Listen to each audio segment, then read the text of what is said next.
What is up, guys? Welcome to Comic Hour. Hope you're having a good day. This is the Ultimate #1 by Comp, Frigeri, and Blee. Sub and like. Thank you for that. Now, I'm just going to give you guys a little background since this is the first Ultimate issue here, so bear with me. A diabolical genius known as the Maker used time travel to create his ideal Earth by systematically preventing anyone from ever becoming a superhero, and by establishing a secret council of supervillains, the Maker's Council, that rules the world from the shadows. But now the Maker is gone, locked away in his own facility, the city, by inventor Howard Stark. Howard's teenage son, Tony, has taken on the codename Iron Lad and teamed up with the World's Doom, aka Reed Richards, to set things right. First, they stole the frozen super soldier Captain America from the icy depth. Next, they broke the Asgardian god Thor out of prison and were followed by his warden Sif. But the Maker's Council did not want Iron Lad unmaking the world they had built. Council member Captain Britain confronted the team, badly wounding Thor, but losing an eye to Iron Lad. The Council then launched an attack on New York City using Stark satellites, with Tony and his allies barely escaping with their lives, but now framed as terrorists. And now we find ourselves in issue 1 here of the Ultimates. We start the issue with Iron Lad talking in third person to his dad. The comic shows a view of the explosion that happened in New York City, where Iron Lad got blamed for. As you know, this explosion will be the most infamous explosion in the Ultimate Universe current comic line. We can fix it, says a young Tony Stark. Apparently, 6 months has passed since the explosion, and as you may recall, Tony's dad, Howard, is stuck with the Maker as they are barricaded with force field in the area that they were in. As we see the heroes injured, the world thinks that our heroes are violent terrorists now, as they were blamed for that explosions, sums up Iron Lad. And in 18 months, the devil breaks out of hell, says Ironclad. So the force field that is keeping him and Howard Stark stranded will break after 18 months. But we have a time machine, says Iron Lad. 2 years exactly to fix the world written on the board. The time machine, the immortal engine, can act simultaneously in the past, present, and future, says Doom. Iron Lad suggests that first they go back and stop the destruction of Stark Tower. We failed to stop it once. How do you expect to stop it now, says Doom. I have an idea, says Iron Lad. As written in big on the board is the word Ultimates.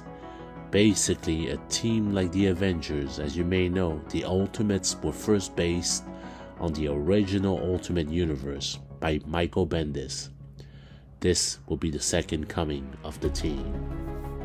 You propose we recreate this other world here, this 616, says Doom, aka Reed Richards. Wow, 616 universe is known to the Ultimate Universe. It has been mentioned, ain't that cool? As we see on the screen, 616 superheroes. As Iron Lad says that time travel to recruit members may be difficult. As Doom says that the calculation should be left to him and that he will build this ultimate network overnight. As Doom went on, Iron Lad did research and even was able to crack the ultimate Captain America out of the ice cube. Steve Rogers was free now. In the next room, there are guards as Thor is still injured and resting. Sif tries to care for him. Leave us, she says to Iron Lad. It took in all 6 days for the calculation and science to be done by both Stark and Doom. You can't start a revolution, says Steve Rogers. This is not a revolution, more like a machine. This is science, says Doom. As both Steve and Doom debates about science and revolution, Stark says that it will work. So it begins as Stark said that he sent Origin Box 6 months into the past with the time machine. But most superhero rejected or died. Only 2 really said yes. Enough, said Tony. Time travel is off limits. Ultimate version 2.0 written on the board, as the heroes will find another way, he says. Now we switch to Hoboken, New Jersey, where we see 2 persons, which are Hank and Janet, called at a restaurant to kill bugs. The owner says that food has been missing and he wants the thing responsible dead. As the 2 head down to the basement, where they start chatting about their life and how Hank seems unhappy about his life of squashing bugs as a job, Janet says she loves him, hinted that she may want kids, and as she says that, she sees what caused the problem, Molloy's family. As they refuse to terminate the family, Hank and Janet walk away. As they drive away and argue, a voice from above pops up and says, Hank Pam and Janet Van Dyne, as Iron Lad stand in front of their car. We need to talk, he says. As Hank makes a quick turn, Hank looks frustrated about this. As Thor drops the hammer on their car to stop them, the ball Origin pops up and we see Tony hologram start speaking. Seems like Hank was hiding this from Janet as he apologized to her. It's us who should apologize, and we see the Ultimates. As the hologram explained, you should have been heroes, but a great evil robbed you both of your destinies. As you know, the Maker traveled in time to prevent heroes to ever becoming superheroes. Now Iron Lad is telling them all the truth. Hey, you're Tony Stark. You killed thousands of people, says Janet. I hope you don't believe everything you're told, says Tony. We're going to fix the world and we need your help, says Tony. Captain America says it has been 6 months and that they haven't accepted the offer, and that is why they wanted to show up in person to let them know that they are not alone in this. As Janet seems clueless about the 6 months, Hank is the one that knew and was hiding this from Janet. You will be part of something bigger, become a superhero, says Captain America. And no, Captain Britain is here. He shows up and in French says death to the terrorists. And he's got an army of orcs and soldiers with him. The Black Crusade. Iron Lad goes into the fights. Ultimate attacks. It's like saying Avengers assemble. Avengers wannabe. As the fight rages on, Hank apologized to Janet for not telling her. I know you're scared, Hank, she says. They stole your future. There's more to life than just squashing bugs. The choice is mine. And she opens up her power and turns into a wasp. And there she gets hit and gets back up and says that it's amazing. As the fight rages on, Iron Lad mask is broken by Captain Britain himself. As Hank debates whether to join or not, talking to Captain America and saying that he read the files and knew he was a loser. As the Hank files he read that he heard Janet and the people close to him, so that is why Hank didn't want to do it. He doesn't want to hurt people close to him, but Captain America talks some sense out of him by saying that person is not him. No one can make this choice for you, Henry, but if I can make an observation, you could have gotten rid of that thing anytime, bury it, but you kept it for 6 months. I'm no genius, but it seems to me that means something, says Steve. And bang, Captain Britain drops Iron Lad. He's just so damn strong. As he boasts about his accomplishment, Iron Lad escapes his wrath and says that there are more of us than there are of you. We have boots too. And boom, Hank joins the Ultimates.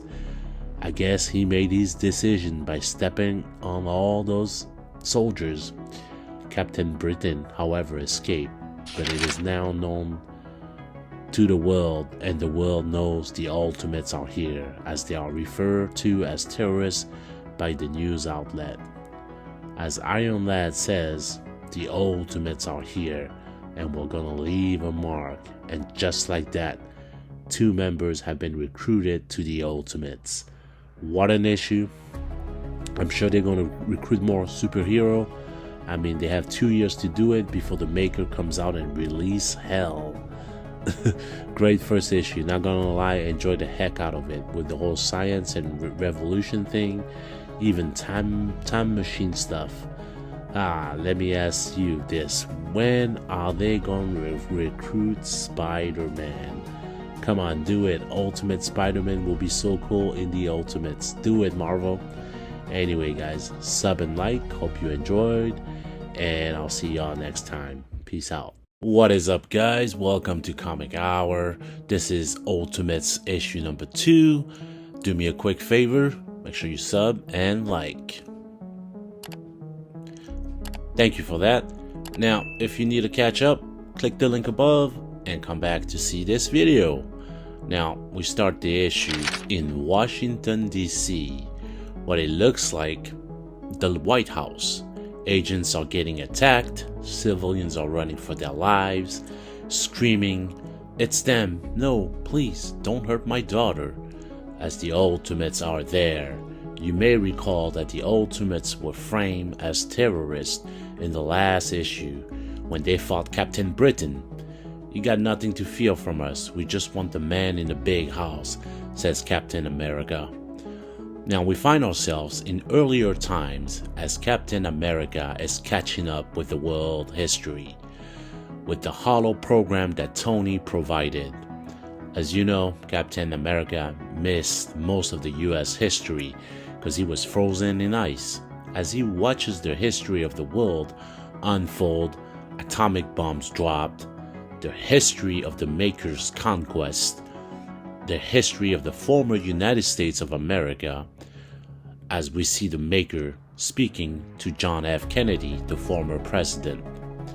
The history has been changed tremendously by the Maker. As you can tell, he screwed up the timeline pretty badly. Now, back to the current time, and we see the Ultimates breaking into the White House, where Midas is awaiting them, wearing Tony Stark's suit. For those of you who don't know who Midas is, Midas was a self-made entrepreneur with connections to the clandestine Maker's Council. In 1963, Midas assumed control of the White House as a result of an agreement with the extra-dimensional Maker to assassinate United States President John F. Kennedy. As Captain America sees this history through the hologram, Iron Lad responds to Midas saying that the suit belonged to his father. "I thought you'll like it, boy. After your family betrayal, the Stark assets were there for the grabbing," says Midas. As Midas goes on, he offers the Ultimates a deal, a commerce deal that spells making money. But of course, Captain America says no to that. "We know what you are doing in the basement, and we're putting a stop to that," says Captain America, just to be blasted seconds later by Midas. The battle rages on as Midas fights both Iron Lad and Captain America. We are going through, says Iron Lad, who blasts the floor as heroes fall all the way down there in the basement. They find what Midas was keeping secret, a cosmic being used to produce natural energy. "She fell from the sky. I always find a way to turn a profit," says Midas, as they used her energy for different purposes like curing cancer, making low-cost clothing, powering cities for electricity, as Midas beat down Captain America, explaining that America was found by corrupt individuals. "It is the very nature of this land to be violated. for maximum value to be extracted. The United States of America is dead. Long live the North American Union and regional subsidiaries, boasts Midas, as the Wasps blast the conductor, freeing the woman. No, screamed Midas. As that happened, Midas loses his power source and is weaker, which gives the opportunity for our heroes to take him down. As Midas pleads with Captain that if he takes her, millions of people will die as they are dependent on her source of energy.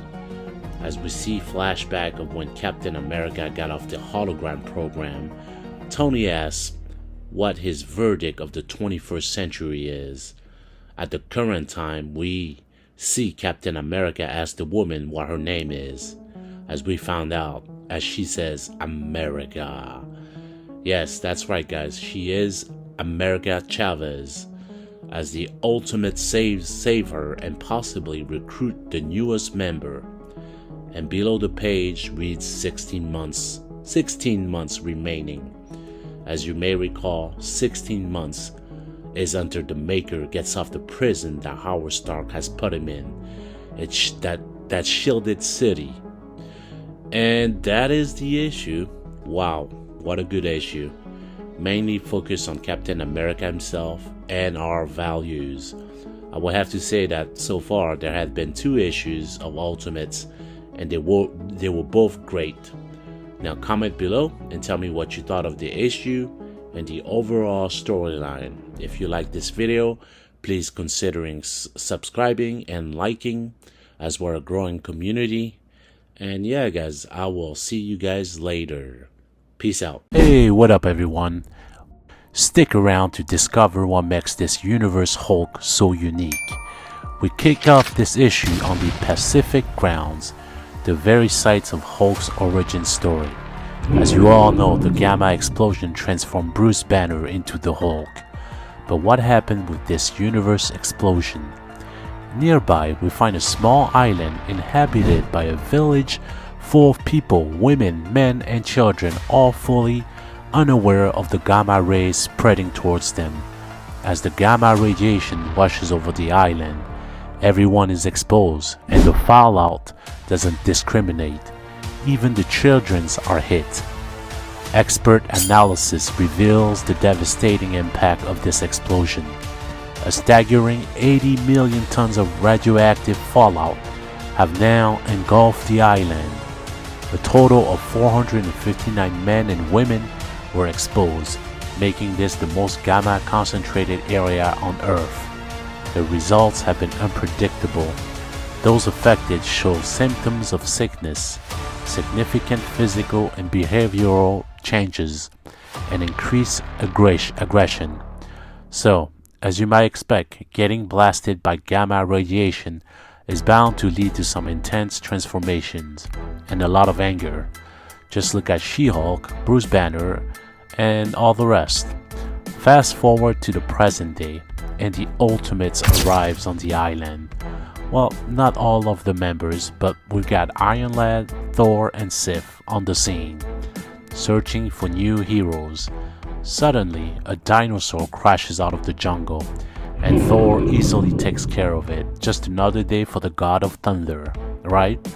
As our heroes traverse to the island, they notice the gamma radiation has enhanced the local wildlife, making for some truly bizarre specimen. They're on the hunt for the Hulk, the strongest of them all, but then out of nowhere, a massive force attacks our heroes. It's a creature that looks like the Hulk, but seems even more terrifying. Thor observes, this one is strong. He throws his hammer at it, but in an astonishing twist, the monster blocks it and sends it flying right back at Thor. How is it worthy? Our heroes are quickly overpowered, and with anger building, Thor prepares to unleash a devastating blow. But suddenly a voice cries out, stop. Enter Lijori Johina, another Hulk who claims to protect her island. Iron Lad reassures her, saying they just want to talk.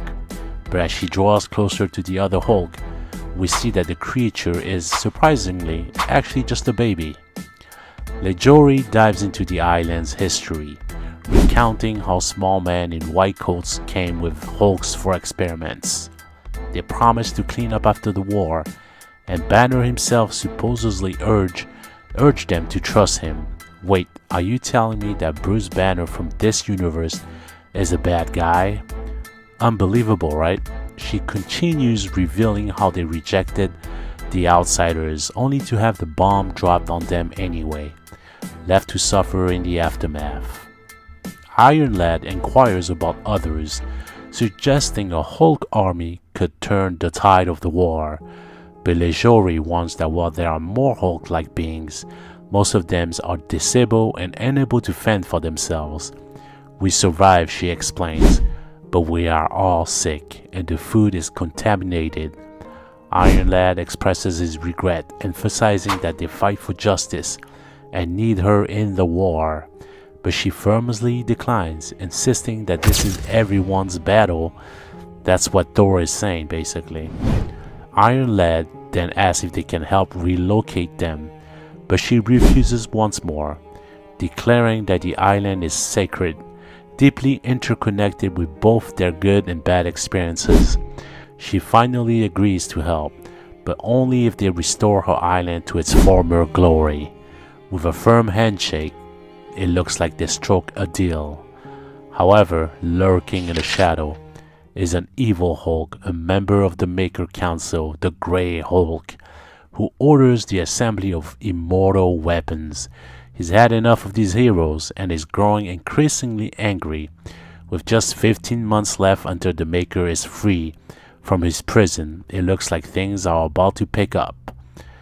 All in all, this issue was solid. Iron Lad is on a mission to recruit as many heroes as possible, especially after his recent recruitment of Spider-Man in the last issue of Ultimate Spider-Man. The intrigue continues and every chapter keeps us guessing who might the heroes recruit next. Honestly, this storyline has some of the best content in the Marvel Ultimate lines, or the Ultimate, universe itself. Well, that's gonna do it for me. That wraps up our breakdown of this issue. If you enjoyed the video, please click the like and subscribe, as we are a growing community and we want to make sure that you join us. And I'll catch you guys later. Peace out. Hey there guys, what's going on? Welcome to the Ultimate issue number 4. Are you curious about who Dr. Doom is in this universe? Well, stick around and find out. We kick off the issue with Doom himself, reflecting on various times of his past. There's a knock at the door from Iron Lad, as Doom contemplates his youth and the early adventures of the Fantastic Four heading to space. Iron Lad urges him, where was he when they needed him on the missions? He also inquires about the mysterious conditions of Doom's hand. Doom replies, I suffer from extreme despair, lost in my negative zone. As we delve deeper into Doom's future, we see him as a scientist, desperately trying to get his project up and running. However, his miscalculation in space foreshadowed the tragic accident that befell the Fantastic Four. We witnessed the moment when Johnny Storm was consumed by flames in his universe. Doom reassures Iron Lad that Project 4 is still in motion. Flashing back to the past, we uncover the government's decision to hold Reed Richards accountable for the Fantastic Four's project failure, emphasizing that Johnny, still a minor, lost his life. The government response: they want all of them in prison. Meanwhile, we see Ben expressing gratitude to Reed for including him in the project, only for tragedy to strike as his life was taken in a crash. Project 4 appears to be Doom's desperate attempt to replicate the Fantastic Four's power.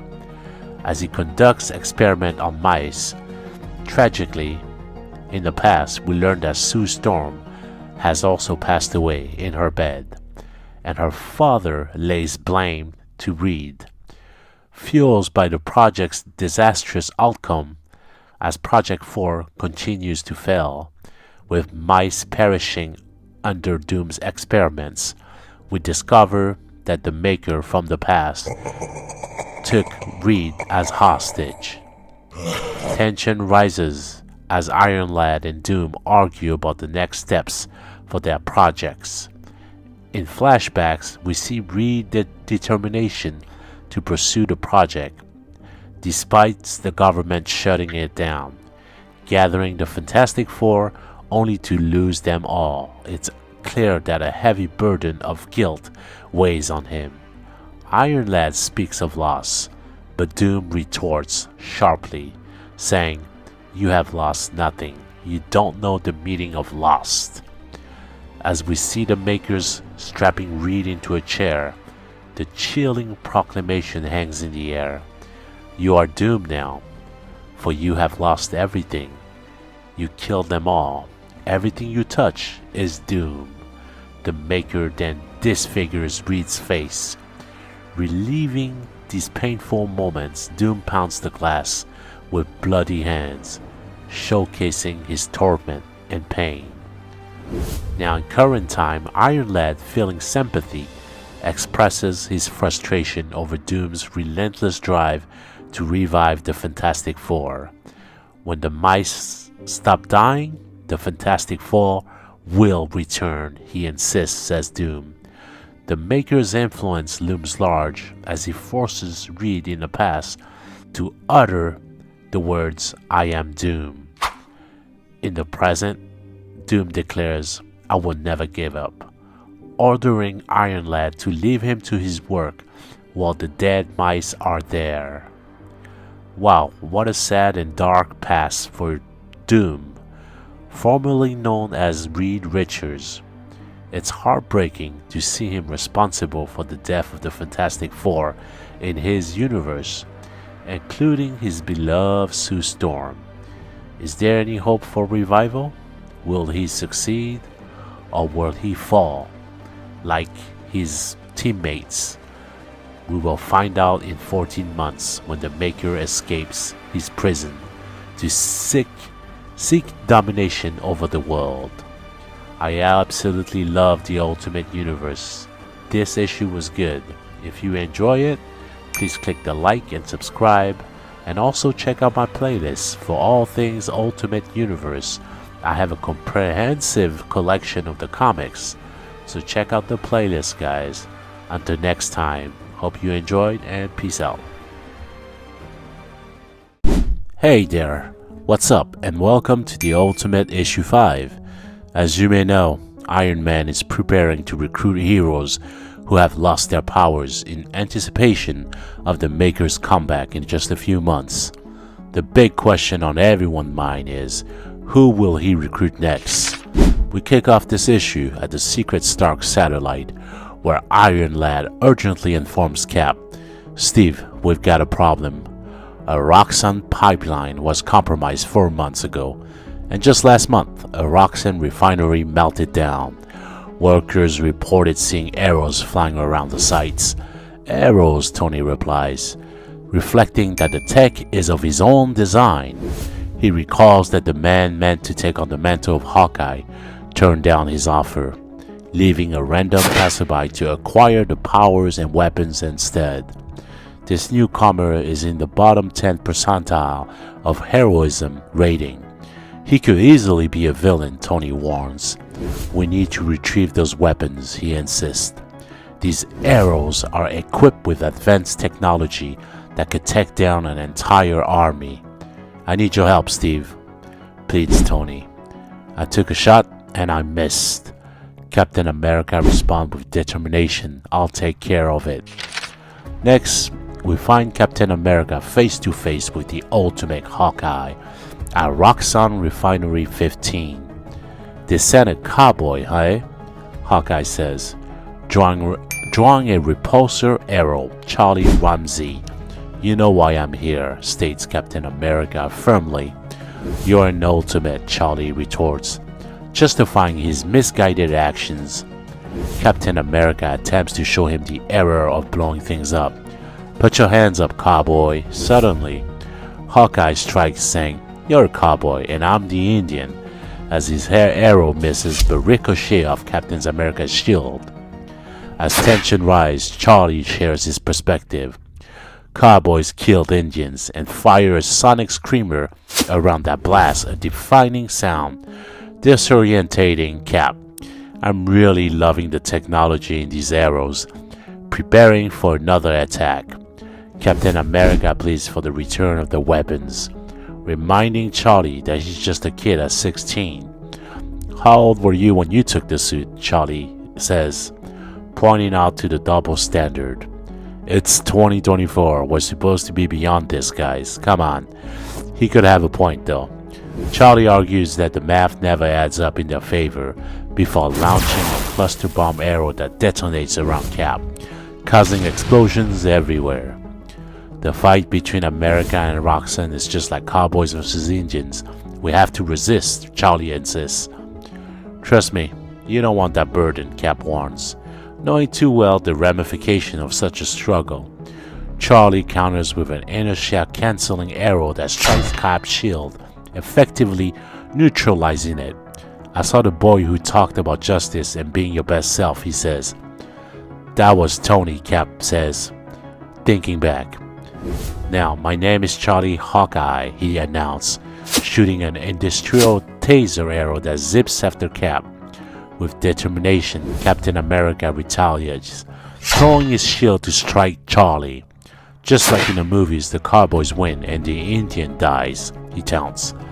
"No one is dying on my watch," Cap says, helping Charlie back up. Just then, a horde of mercenaries approaches and the stakes grows higher. "There's thousands of them. Someone said with these weapons you could take down an army," Cap says. "I hope you've been practicing," Cap replies as they both spring into action against the soldiers. "The new Hawkeye is quite impressive," Cap exclaimed, though he playfully corrects, "No, not bad. Hawkeye, not bad." As they take down enemy forces, Captain America states, "We need to leave." "What about the weapons? Don't you want them back?" Charlie asks. "I never wanted them. I just needed to see," Cap replies. "What are you gonna tell Iron Lad?" Charlie says. "That he didn't miss," Captain America answers, and just like that, it appears that the Ultimates have found their newest member, Hawkeye. Meanwhile, somewhere unknown, the ultimate evil Hulk is with the Costa, both members of the Maker Council. Hulk reveals, "I've been watching those Ultimates and I have a plan to take them down.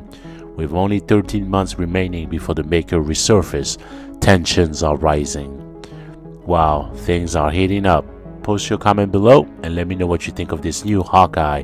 He seems pretty cool. I like the design, but I like the technology a little bit more. If you enjoyed the video, please subscribe and like, and I'll see you in the next video. Peace out, guys. Welcome to Ultimate issue number 6. At last, the Ultimate Universe Hulk is here, live in action. Battling our heroes, brace yourself for a thrilling showcase of his raw power for the first time ever. So stick around for this video if you want to see that. Now we kick off this issue with Iron Lad leading the team into a restricted area. He announces that they're on a rescue mission. This location holds heroes as prisoners, and he's determined to free them. It's a treacherous undertaking, which is why he's assembling the entire squad of the Ultimates, including all of the recruits introduced in previous issues. It's basically all of them. They are incredibly strong, right? Right, well, we're gonna see in this issue. However, one key member is missing. Doom, of course, the smartest guy, the genius strategist. When we need him, where is he, right? As the heroes prepare for the possibility of resistance, Iron Lad cautions them that they should expect hand agents lurking nearby. "No one dies today. This is a rescue mission," he emphasized. Before blasting the gate wide open, Ultimates assembles. But look who's waiting for them. It's the Hulk himself, a member of the Maker Council. He has been teased over several issues now. With a dramatic flair, he says, "At last." Join me for a cup of tea. She-Hulk rushes forward, calling him Banner, but he moves with agility like a ninja, evading her punches, then channeling his power into a single powerful punch. He sends her soaring through the air. One devastating blow, and She-Hulk, the mightiest of them all, is out of the fight. Wow, this Hulk, this Banner, is super strong. Meanwhile, we checked in on Doom, who has just realized that his allies are missing. What have you got yourself into, he says, as he now knows that they're on a mission. Back with our heroes, panic starts to set in. Maybe we should escape, someone suggests. Iron Lad asks, where are we? In heaven, the city of Kung Lao, Hulk replies. Now, for those of you who don't know, Kung Lao is a mystical lost city situated in a pocket dimension and one of the 7 capital cities of heaven. I rule all 7 heavenly cities, he says. What does that make me, says the Hulk. Iron Lad tries to reassure the team, but if Hulk is a god, they might be in serious trouble. Suddenly, behind Hulk, his crew appears, injecting themselves with a serum, transforming them into Hulks. Now this is an army of Hulks, each trained in some type of martial art kung fu. Wow, this is a serious threat. Captain America shouts that they need to leave now. They stand no chance against such overwhelming odds. But the Hulk strikes with incredible speed. The strength of these Hulks is on full display as our heroes find themselves overpowered. Even Thor, who's usually more than a match for Hulk, is struggling. I mean, in movies, he's taking down Banner in a heartbeat. One by one, our heroes fall at the hands of the Hulks. Iron Lad gets smashed by Banner himself. However, Ant-Man and the Wasp manage to bring down one of the Hulks, with Wasp using her power to shrink down and pierce right through the Hulk. All hope is lost. Banner has Iron Lad in his grip and is squeezing the life out of him like a bug. She-Hulk tries to intervene, but has her hand crushed by Hulk, who is poised to deliver the final blow. But then, in a stunning twist, all of the heroes are suddenly teleported back to their base, thanks to Doom, the smartest of them all. I guess he was kinda right to stay back, right? Too late, She-Hulk screams, delivering the bombshell that Iron Lad is dead. Wow. The leader of the Ultimate is gone. What a shock. This is just wild. I love the Ultimate Universe. This is crazy. How are they going to cope with that? You know, is he really dead? I mean, he looks like he's dead, but are they going to try to get a different Iron Lad from different timeline? It's, you know, we truly witness what Banner is capable of in this issue. Kung Fu and all. Just 12 months remain until the Maker shows up, and it's bound to be chaos. So, you know, it's gonna be crazy. Drop your comments below, like and subscribe, and I'll catch you guys all next time. Peace out.